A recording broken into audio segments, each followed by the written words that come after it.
Hello friends, मैं अंबिका कुमारी स्वागत करती हूँ आपके अपने चैनल पे। तो आज हम हिंदी साहित्य में यहाँ पे आधुनिक काल को जिक्र कर रहे हैं और भारतेंदु काल हमारा पूरा कवर हो चुका है। अगर आपने नहीं देखा है तो आप प्लेलिस्ट में जाके देख सकते हैं। आज हम द्विवेदी युग को कंप्लीट करने की कोशिश करेंगे। लगातार 2 वीडियो इसको लेकर मैं बना चुकी हूँ। अगर आपने नहीं देखा है तो आप जाके देख सकते हैं। और मेरे सभी वीडियोस को लगातार पाने के लिए आप मुझे सब्सक्राइब कर सकते हैं, तब आपको जो है मेरे सभी वीडियोस सिस्टमैटिक वे में मिल सकेंगे और आप अपनी परीक्षा की तैयारी बेहतर कर सकेंगे। आज हम आधुनिक काल के अंतर्गत जो है द्विवेदी युग को ख़त्म करने की कोशिश करेंगे। तो अगर आपको वीडियो पसंद आ रहा है और आपकी तैयारी बेहतर हो रही है, कुछ आपको यहाँ से ज्ञान अर्जन हो रहा है, तो प्लीज़ चैनल को लाइक कीजिए और अपने कॉन्टैक्ट ग्रुप में ज़्यादा से ज़्यादा शेयर कीजिए। आपका ये प्रयास मेरे लिए बहुत बड़ा मोटिवेशन है और मैं ज़्यादा से ज़्यादा क्वेश्चंस जो है आपको अच्छे स्टैंडर्ड बुक से करवाऊँगी ही, और आपकी परीक्षा की तैयारी कराना मेरी जिम्मेदारी है। तो चलते हैं, यहाँ पे हम क्वेश्चंस को देखेंगे। और द्विवेदी युग की समस्या पूर्ति का केंद्र यहाँ पे पूछा जा रहा है, तो कानपुर यहाँ पे राइट ऑप्शन हो जाएगा। द्विवेदी युग में समस्या पूर्ति का केंद्र कानपुर था। महावीर प्रसाद द्विवेदी ने गद्य और पद दोनों में खड़ी बोली में सामान्य बोलचाल की भाषा को प्राथमिकता देने की वकालत की है। तो यहाँ पे जो भी मैं आपको बात बताऊंगी, एक एक पॉइंट आपका बहुत ही ज़्यादा इम्पॉर्टेंट है। देखिए, आपको यहाँ पे कथन से क्वेश्चन पूछ लिया जाता है, तो ये सब बात आप ध्यान में रखिए। यहाँ पे कानपुर जो समस्या पूर्ति का केंद्र बताया गया है, और महावीर प्रसाद द्विवेदी ने गद्य और पद दोनों में खड़ी बोली में वो सामान्य बोलचाल की भाषा को विशेष प्राथमिकता दी है। इनकी अगर हम रचना की बात करें तो काव्य मंजूषा, सुमन, कानकुब्ज, अबला विलाप, देवी स्तुति शतक और कुब्जावली व्रतम, ये सारी रचनाएं जो है यहाँ पे द्विवेदी जी की मानी जाती है। चलते हैं आगे नेक्स्ट क्वेश्चन की तरफ। ज़्यादा से ज़्यादा क्वेश्चन करेंगे ताकि जल्दी से हमारा कवर हो सके।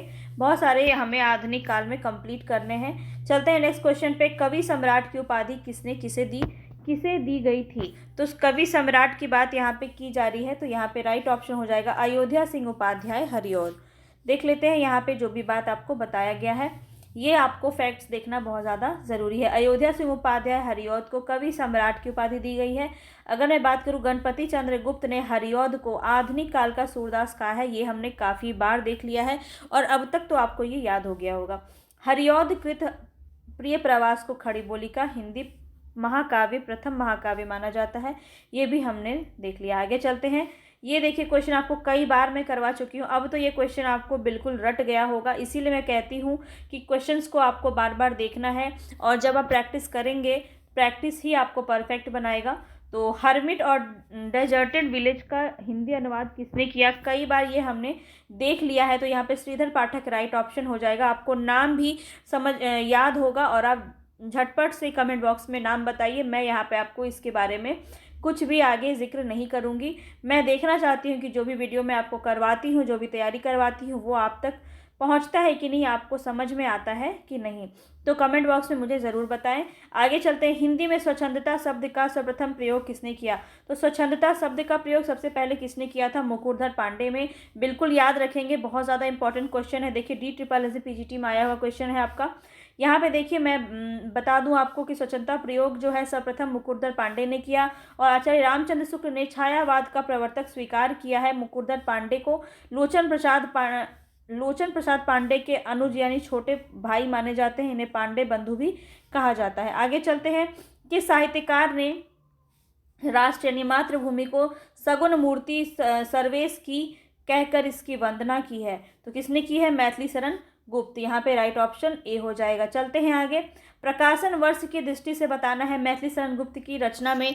देखिए, ये क्वेश्चन मैं आपको इतनी बार इसकी रचनाओं को प्रकाशन वर्ष में करवा चुकी हूँ कि अब तक आपको ये याद हो जाना चाहिए। अगर मैं बात करूँ भारत भारती, यहाँ पे आपको सबसे पहले दिख रहा होगा, क्योंकि भारत भारती जो है यहाँ पे देख लेते हैं। सबसे पहले तो डी ऑप्शन आपका सही हो रहा है। कैसे, तो हम देख लेते हैं। भारत भारती जो है हमारा 1912 में प्रकाशित हुआ। साकेत की बात करूं तो 1931 में, यशोधरा 1932 में, और विष्णुप्रिया 1957 में। तो इस तरह से हम देखें तो ये हमारा राइट ऑप्शन डी हो जाएगा। आगे चलते, ये आप देख सकते हैं, यहाँ पे हम आगे चलते हैं। राम नरेश त्रिपाठी द्वारा संकलित संपादित कविता कौमुदी संग्रह से संबंधित कौन सा कथन सही नहीं है। तो यहाँ पे कविता कौमुदी संग्रह जो है राम नरेश त्रिपाठी का, ये भी क्वेश्चन आपका पूछा जाता है कि राम नरेश त्रिपाठी द्वारा कौन सी कविता संकलित की गई है, संपादित की गई है, तो कौन सा है, कविता कौमुदी। ध्यान रखेंगे। अब कौन सी इसमें जो कथन है वो गलत है वो भी हम देख लेते हैं। यहाँ पे राइट क्या होगा हमारा, यहाँ पे देख लेते हैं। यह संग्रह 10 खंडों में विभक्त है, तो आपका पहला ही जो है आपका वो गलत हो जाएगा। ठीक है, 10 खंडों में नहीं है ये। चलते हैं हम इसको अगर देखें आगे, तो ये 10 खंडों में नहीं है बल्कि 8 खंडों में विभक्त किया गया है। इनमें हिंदी और उर्दू कविताओं का संकलन है, बिल्कुल सही। बांग्ला और संस्कृत कवियों को भी संग्रह में सम्मिलित किया गया है, बिल्कुल सही। देखिए, कथन आपको करना बहुत ज़रूरी है ताकि आप विश्लेषण इसका अच्छे से कर पाएँ। इसके एक भाग में ग्राम गीतों का भी संग्रह लिया गया है। तो यहाँ पे देखिए, ज़्यादातर फैक्ट वाली चीज़ें ही आपको दी जाती है जो गलत होती हैं। ये भी एक हिंट मैं आपको दे देती हूँ। तो 10 खंडों में इसको नहीं बल्कि 8 खंडों में इसको विभक्त किया गया है। चलते हैं आगे। चींटी से लेकर हाथी पर्यंत पशु, भिक्षु से लेकर राजा पर्यंत मनुष्य, बिंदु से लेकर समुद्र पर्यंत जल, आकाश, अनंत पृथ्वी, अनंत पर्वत, सभी पर कविता हो सकती है। यह जो कथन है ये किसका कहा गया है, तो यहाँ पे जो है ये किसका कहा गया है, महावीर प्रसाद द्विवेदी द्वारा ये कथन कहा गया है कि चींटी से लेकर हाथी पर्यंत जितने भी पशु हैं, भिक्षु से लेकर राजा जितने भी मनुष्य हैं, बिंदु से लेकर समुद्र जितने भी जल हैं, अनंत आकाश, अनंत पृथ्वी, अनंत पर्वत, सभी पर कविताएं लिखी जा सकती है। तो ये बहुत ही प्रसिद्ध जो पंक्ति है ये किसकी है, तो रामधारी सिंह महावीर प्रसाद द्विवेदी की। आगे चलते हैं। भारत भारती रचना का उद्देश्य है इसमें बताना है, क्या होगा, तो यहाँ पे राइट ऑप्शन क्या हो जाएगा, अतीत से प्रेरणा ग्रहण करना। नहीं, अतीत से हम क्या प्रेरणा ग्रहण करेंगे, वर्तमान को सार्थक करना, भविष्य का निर्माण करना, इनमें से सभी। अच्छा, तो कौन सा उद्देश्य है ये हमें बताना है। तो यहाँ पे तो ये सभी आपका सही हो जाएगा। अतीत से प्रेरणा ग्रहण करना है, वर्तमान को सार्थक भी बनाना और भविष्य का निर्माण भी करना है। चलते हैं आगे नेक्स्ट क्वेश्चन पे।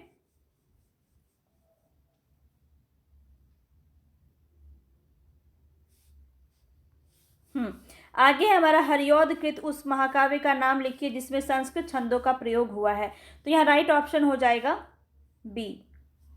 ठीक है, बी हरिऔध कृत जो है यहाँ पे महाकाव्य है, इसमें संस्कृत छंदों का प्रयोग हुआ है। प्रिय प्रवास 1914 ईस्वी में हुआ था। इसके 17 सर्ग है, ये ध्यान रखेंगे।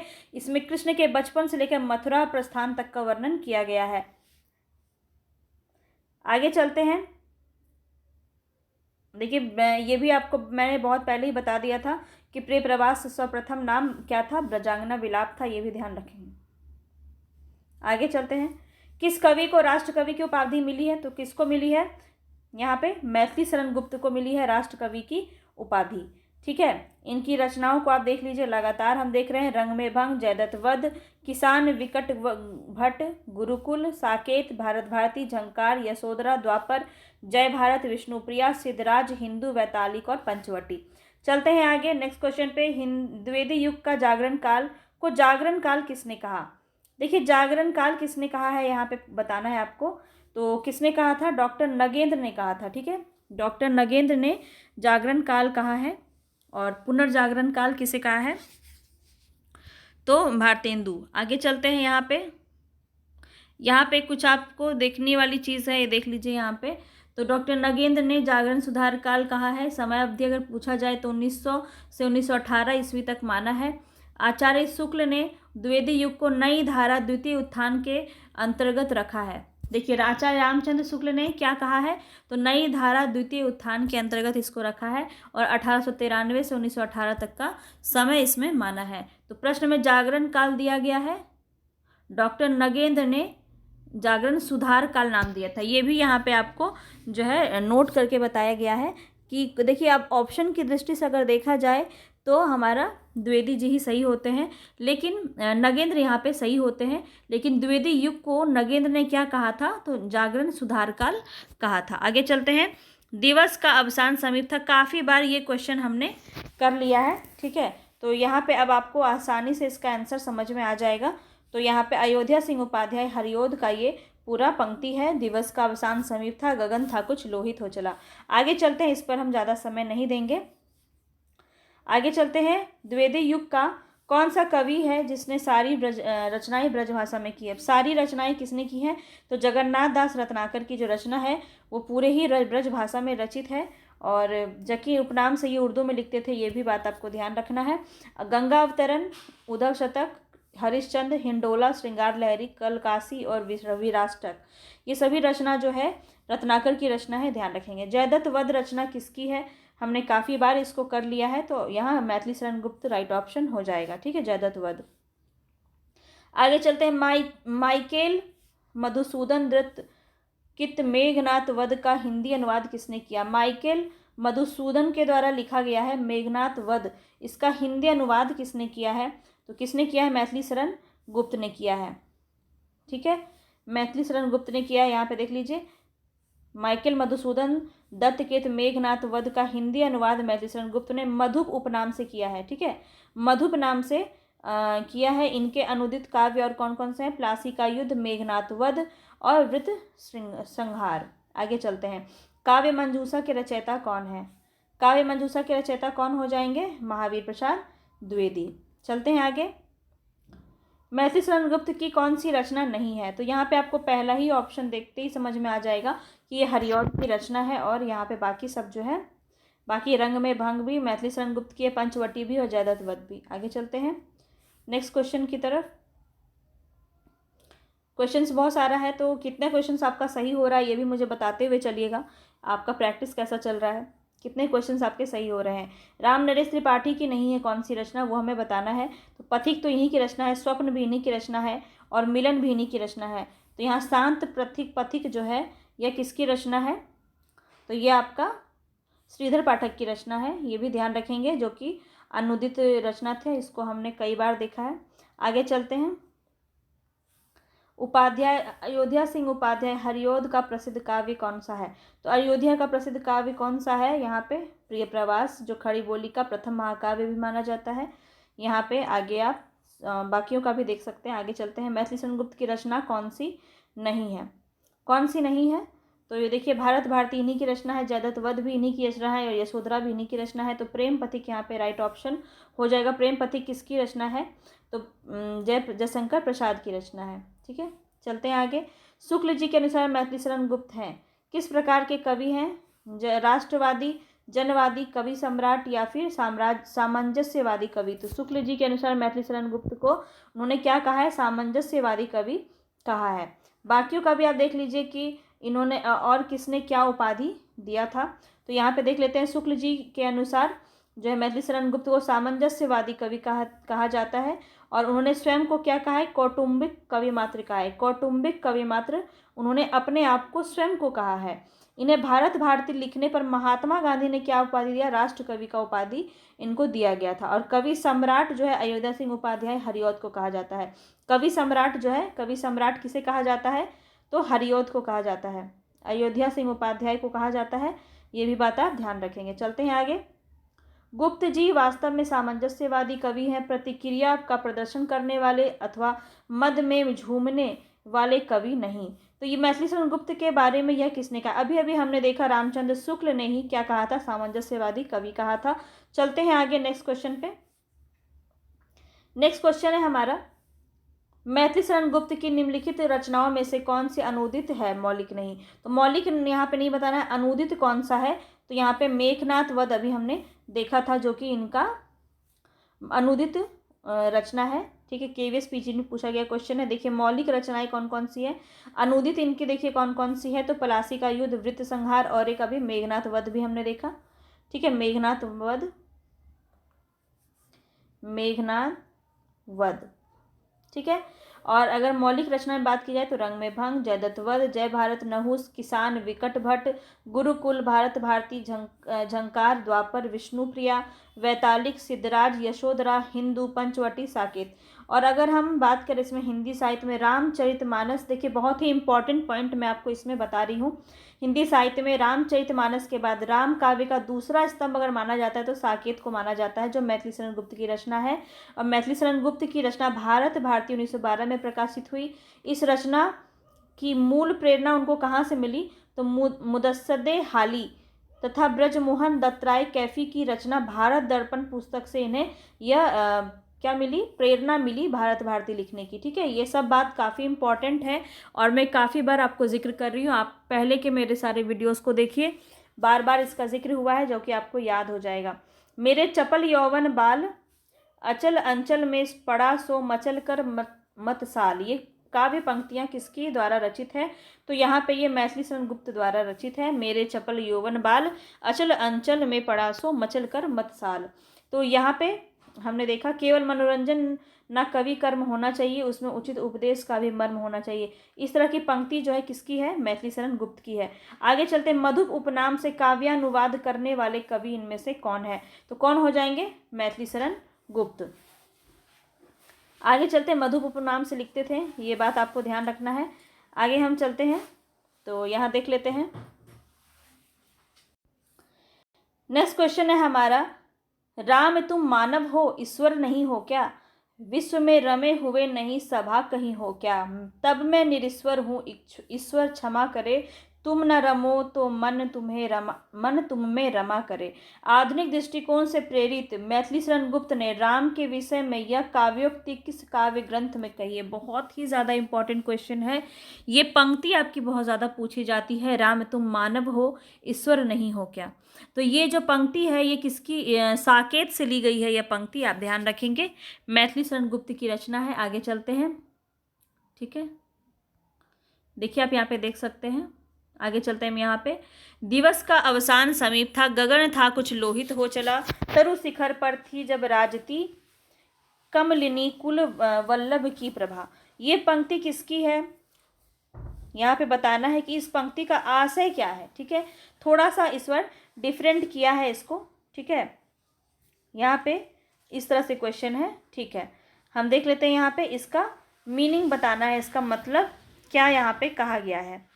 तो यहाँ पे सूर्यास्त हो गया है, आसमान में लालिमा फैलने लगी है, चिड़ियाँ अपने नीरों में विश्राम कर रही थी, पेड़ों की फुनगियों पर सूरज की आखिरी किरणें विराजमान थी।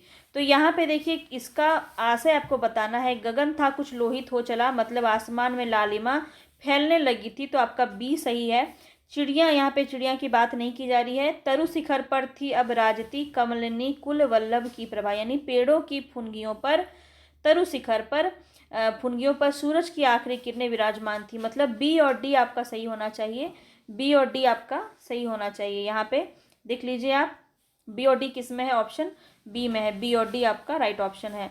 चलते हैं आगे, भारत भारती के संबंध में कौन सा कथन सही है? देखिए इस तरह के क्वेश्चन बिल्कुल एक्सपेक्टेड हैं आपके और पूछे जा सकते हैं, तो बिल्कुल ध्यान में रखेंगे। भारत भारती के बारे में कथन मैंने आपको अभी अभी बताया है, अगर आपने ध्यान से सुना है तो इस क्वेश्चन को आप बिल्कुल गलत नहीं करेंगे। भारत भारती की रचना मुद्दो जजे इस्लाम की प्रेरणा से हुई है। राष्ट्रीय सांस्कृतिक चेतना जगाने में यह कृति विफल रही। गुप्त जी भारत दर्पण के लेखक ब्रजमोहन दत्तरेय कैफी से प्रभावित थे। इसमें आदंत भारत की दयनीय स्थिति का वर्णन किया गया है। अब यहाँ पूछा जा रहा है कौन सा इसमें सही है, तो कौन सा सही हो जाएगा? यहाँ पे आपका ये ए भी सही हो जाएगा और सी भी सही हो जाएगा। तो ए और सी आपका दोनों ही यहाँ पे सही है। मुदस्से से प्रेरणा लिया था, और किससे प्रेरणा लिया था? ब्रजमोहन दत्तात्रेय कैफी से भारत दर्पण नामक जो इनका लेख था उससे जो है प्रभावित हुए थे। तो बिल्कुल आपका right option option number A हो जाएगा, ए और सी। चलते हैं आगे नेक्स्ट क्वेश्चन की तरफ। यहाँ बताना है, अच्छी हिंदी बस एक ही व्यक्ति लिखता था, यह कथन किस आलोचक ने किसके बारे में कहा है? तो देखिए ये दोनों में ही आपको आंसर मिल जाएगा, तो हमें दो ऑप्शन की ज़रूरत भी नहीं है। यहाँ पे राइट ऑप्शन क्या है? अच्छी हिंदी बस एक ही व्यक्ति लिखता था, किसने कहा है और किसके बारे में कहा है? तो महावीर प्रसाद द्विवेदी ने कहा है बाल मुकुंद गुप्त के बारे में। ध्यान रखेंगे, बाल मुकुंद गुप्त के बारे में महावीर प्रसाद द्विवेदी ने कहा है यह कथन। आगे चलते हैं।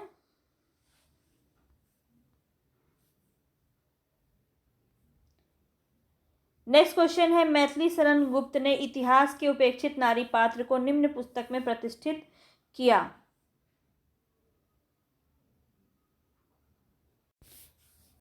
मैथिली शरण गुप्त ने इतिहास के उपेक्षित नारी पात्र को निम्न में से किस में प्रतिष्ठित किया है? तो यहाँ पे हमने देखा था साकेत में उपेक्षित पात्र कौन थी? तो यहाँ पे हमने देखा था उर्मिला, जो लक्ष्मण जी की पत्नी थी, उनके बारे में यहाँ पे पूरा वर्णन किया गया है। आगे चलते, द्विवेदी युग का एक और नाम क्या है? तो अभी भी हमने देखा था कि डॉक्टर नगेंद्र ने क्या नाम दिया था? जागरण सुधार काल। तो यहाँ पे ऑप्शन सी आपका बिल्कुल सही हो जाएगा।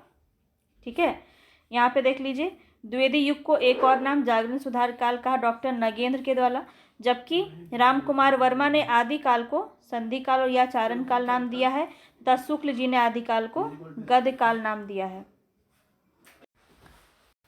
नेक्स्ट क्वेश्चन है हमारा, द्विवेदी युगीन साहित्य में किस प्रवृत्ति की प्रमुखता नहीं है? प्रवृत्ति से क्वेश्चन आपका कई बार पूछा जाता है, तो इसको ध्यान रखेंगे। गद्यात्मकता, काव्यात्मकता, वैचारिकता या इतिवृत्तात्मकता। तो कौन सी नहीं है, हमें नहीं बताना है। तो काव्यात्मकता यहाँ पे राइट ऑप्शन बी हो जाना चाहिए, क्योंकि गद्यात्मकता, वैचारिकता और इतिवृत्तात्मकता ये तीनों ही प्रवृत्ति आपकी द्विवेदी युग में देखने को मिलती है। आप यहाँ पे देख लीजिए बाकी चीज़ें भी। ठीक है, रूढ़ी, विद्रोह, मानवतावाद, श्रृंगार की जगह आदर्शवादिता का वर्णन किया गया, नारी का उत्थान की तरफ ध्यान दिया गया है, इतिवृत्तात्मकता है, गद्यात्मकता है और वैचारिकता इसमें प्रवृत्तियाँ प्रधान रूप से देखने को मिलती है। राजपूती आन की कथा है, राजपूती आन की कथा किस रचना के अंदर देखने को मिलती है? तो रंग में भंग यहाँ पे राइट ऑप्शन हो जाएगा। मैथिली शरण गुप्त की रचना है रंग में भंग, ध्यान रखेंगे। और रामचंद्र शुक्ल ने इन्हें सामंजस्यवादी कवि कहा है, ये भी आपको ध्यान रखना है। गुप्त जी ने स्वयं को क्या कहा है? कौटुंबिक कवि मात्र कहा है। और भारत भारती लिखने के उपलक्ष्य में महात्मा गांधी ने इन्हें राष्ट्र कवि की उपाधि दी है, ये बात आपको ध्यान रखनी है। साकेत की कथा का मुख्य संबंध किसके चरित्र से, किसके विकास से जुड़ा हुआ है? तो यहाँ पे हमने देखा था लक्ष्मण और उर्मिला के चरित्र के विकास से जुड़ा हुआ है। चलते हैं आगे, नेक्स्ट क्वेश्चन है हमारा, मैथिली शरण गुप्त द्वारा रचित जयद्रथ वध क्या है? जयद्रथ वध क्या है, किस प्रकार की रचना है, हमें ये बताना है। तो एक प्रकार का खंड काव्य है जयद्रथ वध, ध्यान रखेंगे। ठीक है, इसमें क्या है, जयद्रथ वध में किस प्रकार की कथा वस्तु का प्रयोग किया गया है? तो महाभारत के अर्जुन द्वारा जयद्रथ के वध किए जाने की घटना का वर्णन इसमें किया गया, और ये एक प्रकार का खंड काव्य है, ध्यान रखेंगे। इसको तो हमने कई बार कर लिया है, अब तो ये बिल्कुल याद हो गया होगा आपको। प्रिय प्रवास से लिया गया है, दिवस का अवसान समीप था, गगन था कुछ लोहित हो चला, तरु शिखा पर थी अब राजती, कमलिनी कुल वल्लभ की प्रभा। आगे चलते हैं, 17 सर्ग है इसमें प्रिय प्रवास में, ध्यान रखेंगे। द्विवेदी जी के किस काल को कविता के सिंहासन से उतारकर खड़ी बोली का प्रतिष्ठित रूप में काफ़ी योगदान दिया? तो यहाँ पे आपको बताना है कि कौन सी ऐसी भाषा है जो द्विवेदी जी ने किस भाषा को कविता के सिंहासन से उतारकर खड़ी बोली को प्रतिष्ठित किया। इसका मतलब आप इसको ऐसे भी लगा सकते हैं कि इससे पहले भारतेंदु युग था, जिसमें कौन सी भाषा, ब्रज भाषा का ज़्यादातर बोलबाला था, ज़्यादातर जो रचना है वो ब्रज भाषा में की गई थी, और इन्हीं को उतार के खड़ी बोली को जो है वहाँ पे अच्छे से परिवर्तित किया गया। चिरगांव में किस कवि का जन्म हुआ था, ये हमें बताना है, जन्म स्थान बताना है। चिरगांव में किसका जन्म हुआ था? तो मैथिली शरण गुप्त यहाँ पे आपका राइट ऑप्शन हो जाएगा। ठीक है, आगे देखिए, यहाँ पे आपका सुमेलित क्वेश्चन है। सुमेलित क्वेश्चन देखना बहुत ज़्यादा आपका ज़रूरी है, तो यहाँ हम देख लेते हैं। प्रिय प्रवास किसकी हो जाएगी? अयोध्या सिंह उपाध्याय हरिऔध की हो जाएगी। देख लेते हैं यहाँ पे,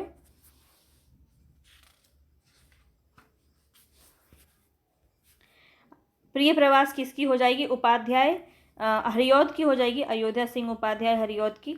और दूसरा हम देखें तो रंग में भंग किसकी हो जाएगी? मैथिली शरण गुप्त की। एक मिनट, बहुत पता।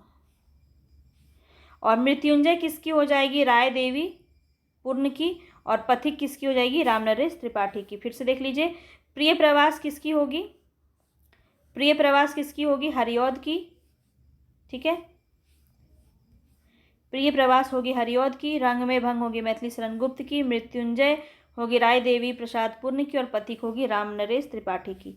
चलते हैं आगे, ठीक है। आप यहाँ पे देख सकते हैं रचना काल की दृष्टि से आपको बताना है कि कौन सा सही है। तो यहाँ पे सही अनुक्रम में बताना है कौन सा सही हो जाएगा। तो यहाँ पे देख लीजिए, राइट ऑप्शन आपका हो गया यहाँ पे, कौन सा होगा, बी यहाँ पे सही हो जाएगा। देखिए प्रिय प्रवास, सबसे पहले तो प्रिय प्रवास है हमारा, इसका प्रकाशन वर्ष 1914। साकेत की बात करें 1931, तुलसीदास 1938 और कृष्णायन कितना में है तो 1943। ठीक है, इसको ध्यान रखेंगे। चलते हैं आगे नेक्स्ट क्वेश्चन पे, इसको आप देख लीजिए। मैथिली शरण गुप्त का जो रचना है साकेत, वो रामचरितमानस के बाद राम काव्य का दूसरा स्तंभ माना जाता है। इसको भी आप ध्यान रखेंगे। और साकेत किस भाषा का शब्द है, पाली भाषा, इसको भी आपको ध्यान रखना है। अयोध्या है, जिसका अर्थ अयोध्या होता है, पाली भाषा का शब्द है साकेत। ठीक है, ये क्वेश्चन आपका पूछा जाता है, ध्यान से सुनिए। साकेत शब्द जो है मुख्यतः पाली भाषा का है और इसका अर्थ क्या होता है, अयोध्या होता है। 12 सर्ग हैं कुल साकेत में, ध्यान रखेंगे। ठीक है, करते तुलसीदास भी कैसे मानस नाद, महावीर का यदि उन्हें मिलता नहीं प्रसाद। तो ये जो पंक्ति है ये किसकी है, तो ये हमें ये बताना है ये किसकी हो जाएगी, तो मैथिली शरण गुप्त की हो जाएगी। Right option, option number C. इस तरह से आप सारी रचनाओं को देख सकते हैं, यहाँ पे काफ़ी बार इसको हमने जिक्र किया है। चलते हैं आगे नेक्स्ट क्वेश्चन पे। आज पूरा क्वेश्चन हम कंप्लीट करने की कोशिश कर रहे हैं ताकि हमारा ये कंप्लीट हो जाए अच्छे से। वैदेही वनवास बताना है, तो वैदेही वनवास किसकी है, अयोध्या सिंह उपाध्याय हरिऔध की रचना है। बाकी भी आप देख लीजिए, प्रिय प्रवास, प्रसून, पद्म प्रसून, चुभते चोपदे, चोखे चोपदे, रस कलश, वैदेही वनवास आदि इनकी रचना है। चलते हैं आगे। आधुनिक हिंदी कविता में द्विवेदी युग की काल सीमा कब से कब तक मानी जाती है, तो 1918 तक मानी जाती है। 1918 से हमारा छायावाद स्टार्ट होता है। तो यहाँ से आपको ऐसा याद रखना है कि भारतेंदु हमारा 1850 से 1900 और 1900 से 1918 आपका क्या हो जाएगा, द्विवेदी युग हो जाएगा। चलते हैं आगे। इनमें से कौन सा कवि द्विवेदी युग का है, ये क्वेश्चन, इस तरह के क्वेश्चन आपको बिल्कुल देखने को मिलेंगे, तो ध्यान में रखिए इसको। बद्री नारायण चौधरी प्रेमघन, राधा कृष्णदास और क्या कहते हैं यहाँ पे जसवंत सिंह, ये तीनों ही कहाँ हैं, भारतेंदु युग के हैं। ठीक है, भारतेंदु युग के हैं। तो यहाँ पे राइट ऑप्शन हो जाएगा गया प्रसाद शुक्ल स्नेही, जो यहाँ पे क्या हो जाएंगे, ऑप्शन डी आपका सही हो जाएगा। द्विवेदी युग के कवि माने जाते हैं। आप इनका समय देख सकते हैं। चलते हैं आगे। द्विवेदी युग के सर्वश्रेष्ठ प्रगीतकार माने जाते हैं, कौन माने जाते हैं, तो मुकुटधर पांडे। ऑप्शन सी आपका यहाँ पे सही हो जाएगा। द्विवेदी युग के सर्वश्रेष्ठ प्रगीतकार माने जाते हैं मुकुटधर पांडे। हिंदी साहित्य में द्विवेदी युग के सर्वश्रेष्ठ प्रगीतकार माने जाते हैं मुकुटधर पांडे। इन्हें आचार्य शुक्ल ने छायावाद का प्रवर्तक स्वीकार किया है। कानन कुसुम एवं पूजा फूल इनकी प्रसिद्ध कृतियां हैं, किसकी, मुकुटधर पांडे की, ध्यान रखेंगे। और शुक्ल ने इन्हें छायावाद का प्रवर्तक माना है, ये बात भी आपको ध्यान रखना है। रसकलश किसकी रचना है, तो रसकलश हमने कई बार देखा है, अयोध्या सिंह उपाध्याय हरिऔध की रचना है और यह एक प्रकार का रीति काव्य है, इसको भी आप ध्यान रखेंगे। चलेंगे आगे, बाकी भी आप देख लीजिए। रसकलश तो हरिऔध की है, गुणवंत हेमंत श्रीधर पाठक की है, भारत भारती मैथिली शरण गुप्त, प्रेम पचीसी गया प्रसाद शुक्ल स्नेही की रचना है। आगे चलते हैं। मैथिली शरण गुप्त की प्रतिभा का विकास सर्वाधिक किस साहित्य के रूप में देखने को मिलता है, मैथिली शरण गुप्त की प्रतिभा का विकास सर्वाधिक किस साहित्य के रूप में देखने को मिलता है, तो प्रबंधकार के रूप में देखने को मिलता है। इन्होंने बहुत ज़्यादा प्रबंध काव्य का रचना किया है। चलते हैं आगे। इनका पूरा आप समय के अनुसार देख सकते हैं। आगे चलते हैं। मैथिली शरण गुप्त की कौन सी नायिका प्रधान नहीं है, नहीं की बात की जा रही है, यहाँ पे राइट ऑप्शन हो जाएगा पंचवटी। ठीक है, पंचवटी यहाँ पे आपका राइट ऑप्शन हो जाएगा। बाकी यहाँ पे यशोधरा भी आपका सही है। साकेत और विष्णुप्रिया ये तीनों ही नायिका प्रधान रचना मानी जाती है। ठीक है, यहाँ पे आप देख लीजिए कौन सा किस में था, तो साकेत का हमने देखा था उर्मिला के, यहाँ पे यशोधरा जो गौतम बुद्ध की पत्नी होती है, साकेत में उर्मिला जो लक्ष्मण जी की पत्नी होती है, और विष्णुप्रिया में देखा जाए तो यहाँ पे आप देख लीजिए पश्चिम बंगाल में प्रसिद्ध चैतन्य जो है, संत चैतन्य महाप्रभु, उनकी पत्नी है विष्णुप्रिया, विष्णुप्रिया, इन्हीं के ऊपर वर्णन किया गया है। नायक प्रधान रचना पंचवटी है, जिसमें लक्ष्मण कौन है, नायक है पंचवटी में, ठीक है। तो पंचवटी नायिका प्रधान नहीं है, ध्यान रखेंगे। रंग में भंग नामक रचयिता कौन हो जाएंगे, मैथिली शरण गुप्त। यहाँ पे सी ऑप्शन आपका बिल्कुल सही हो जाएगा। आगे चलते हैं। साकेत महाकाव्य में सर्वाधिक कितने सर्ग हैं। साकेत महाकाव्य का सर्वाधिक मामरिक सर्ग के बारे में यहाँ पे पूछा जा रहा है, तो कौन हो जाएगा, नवम। इसी में उर्मिला का वर्णन आपको देखने को मिलता है नवम सर्ग में, ध्यान रखेंगे, ठीक है, जिसमें इनके विरह वर्णन का वर्णन किया गया है, काफ़ी ज़्यादा मार्मिक है। बाकी आप यहाँ पे देख लीजिए, कुछ बातें हैं जो यहाँ पे आपको ध्यान देने वाली है, ध्यान दीजिए यहाँ पे बात जो मैं बताऊँगी। पहले तो आप मैथिली शरण गुप्त एक राम भक्त कवि हैं। साकेत राम कथा पर आधारित महाकाव्य है। नवम सर्ग में उर्मिला का विरह वर्णन किया गया है, जो कि बहुत ही मार्मिक ढंग से किया गया है, और उनकी यह मौलिक उद्भावना है, क्योंकि उर्मिला ने राम कथा की उपेक्षित पात्र रही हैं। आठवें सर्ग में क्या है, केकई का पश्चाताप दिखाया गया है, और इस तरह से देखा जाए गुप्त जी ने कुल 40 कृतियाँ लिखी हैं, और इस पे हमने बार बार जिक्र किया है। चलते हैं आगे। नेक्स्ट क्वेश्चन है हमारा, अयोध्या सिंह उपाध्याय हरिऔध द्वारा लिखित काव्य ग्रंथ कौन सा है। तो यहाँ पे चोखे चौबदे हमने काफ़ी बार देखा है और बहुत ज़्यादा इम्पॉर्टेंट है, इसको ध्यान में रखेंगे आप। बाकी आप देख लीजिए, चोखे चौबदे, रसकलश, वैदेही वनवास, चुभते चौबदे, पद्म प्रसून, प्रिय प्रवास, जो कि खड़ी बोली का प्रथम महाकाव्य है, ये सब हमारा आ जाता है इसके अंदर, ठीक है। आगे चलते, द्विवेदी युग के संपूर्ण प्रतिनिधि कवि हैं। द्विवेदी युग के संपूर्ण प्रतिनिधि कवि कौन माने जाते हैं, तो मैथिली शरण गुप्त माने जाते हैं, ठीक है। काफ़ी प्रसिद्ध इनकी प्रतिनिधि कवि ये माने जाते हैं, ध्यान में रखेंगे। आगे चलते हैं। भारतवार्ती किस भावना की रूपरेखा है। तो यहाँ पे हम बहुत ही अच्छे से इस चीज़ को समझते हैं कि राष्ट्रीय भावना का इसमें बहुत ज़्यादा प्रभाव देखने को मिला है। 1912 में ये प्रकाशन वर्ष इसका ध्यान रखेंगे, ठीक है। रत्नाकर कृत गंगा अवतरण किस छंद में लिखा गया, मोस्ट इम्पॉर्टेंट क्वेश्चन है। आपने मेरे द्विवेदी युग के पहले वीडियो को अगर देखा होगा तो वहाँ पे मैंने आपको जिक्र किया है छंद क्या, कि कौन सा छंद इन्होंने किस रचना में लिखा है। तो रत्नाकर कृत गंगा अवतरण जो है ये आपका रोला छंद में लिखा गया है, इसको ध्यान में रखिए, ठीक है। एक और है, इसको भी ध्यान रखिए आप। देखिए यहाँ पे रोला छंद में लिखा गया है गंगा अवतरण। इनके अन्य रचना जैसे उधर शतक, हरिश्चंद्र, हिंडोला श्रृंगार, लहरी और कलकासी आदि इनकी रचनाएं हैं। रत्नाकर जी ने अंग्रेजी विद्वान पॉप के एज ऑफ क्रिटिसिज्म का रोला छंद में समालोचनातर्स नामक से अनुवाद किया है, इसको भी ध्यान रखेंगे। भक्ति काल में गृहस्थ जीवन का जैसा सुंदर चित्रण सूरदास में मिलता है, वैसा ही आधुनिक काल में किस कवि में मिलता है, ये हमें बताना है। तो मैथिली शरण गुप्त में मिलता है, इतनी बात आपको ध्यान रखनी है। आगे चलते हैं। नेक्स्ट क्वेश्चन है, हिंदी भाषा में मानकीकरण की दृष्टि से कौन सा युग में सर्वाधिक महत्वपूर्ण युग है। तो यहाँ पे हिंदी भाषा के मानकीकरण की बात की जा रही है। हर युग अपने आप में विशिष्ट रहा है, लेकिन यहाँ पे मानकीकरण की बात की जा रही है, तो कौन सा हो जाएगा, द्विवेदी युग यहाँ पे राइट ऑप्शन हो जाएगा। महावीर प्रसाद द्विवेदी ने काफ़ी ज़्यादा जो है भाषा को लेकर के शुद्धता और उचित विराम चिन्ह, उचित परिनिष्ठित रूप में देखने को यहाँ पे देखने को मिलती है। आगे चलते हैं।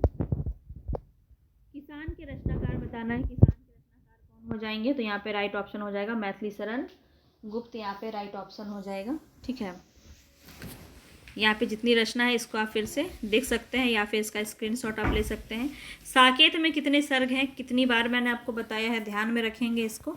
साकेत में 12 सर्ग आपके हो जाएंगे, ठीक है, ध्यान रखेंगे 12 सर्ग होते हैं। और ये वाला आपका जो पंक्ति है काफ़ी ज़्यादा पूछा जाता है, इसको ध्यान रखेंगे। क्षत्रिय उठो अब तो कुयस की कालिमा को मेट दो, निज देश को जीवन सहित तन मन या धन भेंट दो। वैश्यों सुनो व्यापार सारा मिट चुका है देश का, सब धन विदेशी हर रहे हैं पार है क्या क्लेश का। यह जो पंक्ति है यह किसकी पंक्ति है यही बताना है। तो बहुत ही प्रसिद्ध पंक्ति है आपकी, तो ये किसकी हो जाएगी, हम सभी अच्छे से जानते हैं मैथिली शरण गुप्त की यह पंक्ति हो जाएगी। चलते हैं आगे। नेक्स्ट क्वेश्चन है हमारा, प्रिय की सुधी सी ये सरिताएं, ये कानन कांतार सुसज्जित, मैं तो नहीं किंतु है मेरा हृदय किसी प्रियतम से परिचित, जिसके प्रेम पत्र आते हैं प्रायः सुख संवाद सन्निहित। तो यह जो पंक्ति है यह किसकी पंक्ति है ये हमें बताना है। तो बहुत ही इम्पोर्टेंट क्वेश्चन है ये, काफ़ी ज़्यादा आपका इस तरह का क्वेश्चन पूछा जाता है, ध्यान में रखेंगे। तो यहाँ देख लेते हैं कौन सा हो जाएगा हमारा। राम नरेश त्रिपाठी यहाँ पे राइट ऑप्शन हो जाएगा। ठीक है, ऑप्शन बी यहाँ पे राइट हो जाएगा। और अगर हम इसमें ध्यान दें तो बहुत ज़्यादा इम्पॉर्टेंट है राम नरेश त्रिपाठी। इनका आप रचना देख सकते हैं, मिलन 1918, पथिक 1920, मानसी 1927, स्वप्न 1929 और कविता कौमुदी, ये सभी रचनाएं राम नरेश त्रिपाठी की रचनाएं हैं, काफ़ी ज़्यादा इम्पॉर्टेंट है। आगे चलते हैं। नेक्स्ट क्वेश्चन है, हिंदी के मानकीकृत स्वरूप पर सबसे पहले किसने विधिवत विचार किया? तो किसने किया था? आचार्य महावीर प्रसाद द्विवेदी ने किया था। तो राइट ऑप्शन नंबर ए यहाँ पे आपका सही हो जाएगा। ठीक है, चलते हैं आगे। और इन्होंने सरस्वती पत्रिका का संपादन किया था 1909 से 1920 तक। इस बात को भी ध्यान रखेंगे, काफ़ी ज़्यादा ये पूछा जाता है आपका। आगे चलते हैं। अधिकार खोकर बैठ रहना यह महादुष्कर्म है, न्यायार्थ अपने बंधु को भी दंड देना धर्म है। तो यहाँ पे न्याय के लिए अपने बंधुओं को भी दंड देना धर्म है। इस तरह की जो कृति है, इस तरह के जो ग्रंथ में जो रचनाएं की गई हैं, यह पंक्ति किस ग्रंथ से उद्गित है ये हमें बताना है। तो जयदत्त वध में यहाँ पे कहा गया है, और ये जो रचना है ये जयदत्त व्रत से ली गई है। और किसकी रचना है? तो मैथिली शरण गुप्त की रचना है। यहाँ पे ध्यान देते हैं। नेक्स्ट क्वेश्चन है, हम कौन थे, क्या हो गए और क्या होंगे अभी, आओ विचारे आज मिलकर ये समस्याएं सभी। काफ़ी ज़्यादा ये क्वेश्चन पूछा जाता है, और ये मैंने ऑलरेडी आपको 4 से 5 बार ये क्वेश्चन करवा दिया है। तो अभी आपको ये क्वेश्चन अच्छे से समझ में आ गया होगा। मैथिली शरण गुप्त की ये पंक्ति है, बहुत ही इंपॉर्टेंट पंक्ति है। आगे चलते हैं। प्रकाशन काल की दृष्टि से हमें बताना है मैथिली शरण गुप्त की रचनाओं में कि कौन सा सही हो जाएगा। तो देखिए यहाँ पे हमारा 2 ही ऑप्शन से काम चल जाएगा, क्योंकि ऑप्शन बी ही हमारा यहाँ पे सही है। अगर मैं बात करूँ जयदत्त वध की, तो 1910 में इसका प्रकाशन वर्ष माना जाता है। पंचवटी 1925, यशोधरा की बात की जाए तो 1932, और विष्णुप्रिया 1957 में रचना किया गया। और इस तरह से ये हमारा सही ऑप्शन हो जाएगा। ठीक है, इसको आप देख सकते हैं। आगे चलते हैं। नेक्स्ट क्वेश्चन है हमारा, और सेकंड लास्ट क्वेश्चन है ये, निम्नलिखित में से कौन सी विशेषता द्विवेदी युगीन काव्य की नहीं है? तो कौन सी नहीं है? देखिए, इतिवृत्तात्मकता तो है, सुधारवाद भी है, काव्य के रूप में खड़ी बोली का प्रतिष्ठा भी किया गया, बिल्कुल। तो यहाँ पे डी ऑप्शन आपका सही हो जाएगा। स्वानुभूति की प्रत्यक्ष विवृत्ति, ये आपका नहीं है। ठीक है, आगे चलते हैं। आज का हमारा लास्ट क्वेश्चन है ये, और फाइनली हमने द्विवेदी युग को ख़त्म कर लिया। तो आगे हम आपका छायावाद, राष्ट्रीय सांस्कृतिक चेतना और हालावाद पे क्वेश्चन लेके आएंगे। ठीक है, तो भारत भारती किसकी रचना है? हम काफ़ी अच्छे से हमने इसे देखा है, मैथिली शरण गुप्त की रचना है, और ये 1912 में इसका प्रकाशन किया गया है। बहुत ही अच्छी कविता है भारत भारती, और इसी के लिए इन्हें महात्मा गांधी ने भारत भारती की रचना के लिए ही मैथिली शरण गुप्त को इन्होंने राष्ट्रवादी, राष्ट्र कवि की उपाधि इन्होंने दी थी। किसने दी थी? तो महात्मा गांधी ने दी थी। ठीक है, महात्मा गांधी ने दी थी, ध्यान रखेंगे। बहुत ही इंपॉर्टेंट क्वेश्चन है। तो कैसा लगा आज का आपको पूरा क्वेश्चन, और कितने क्वेश्चन आपके सही हुए ज़रूर बताइएगा। मिलते हैं नेक्स्ट टॉपिक पे, तब तक के लिए धन्यवाद।